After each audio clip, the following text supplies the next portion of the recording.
In this video, I'll show you the difference between Robinhood and Vanguard for ETF investing and which one is better for you. First, open both apps or visit their websites, then go to the search bar and look up any ETF to compare how each platform handles investing. Robinhood is very simple and fast.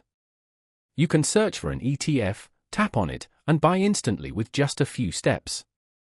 It's great if you want a clean interface and quick access to trading without extra complexity.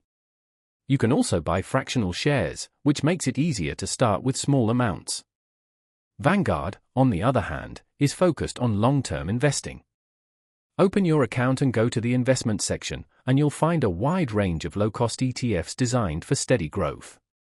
It also provides more detailed information about fund performance and long-term strategies.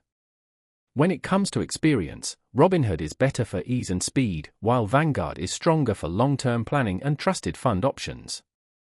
If you want quick and simple ETF investing, Robinhood is a solid choice.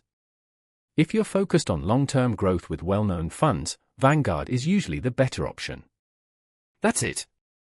If this helped you, make sure to like this video and subscribe for more simple tech tips.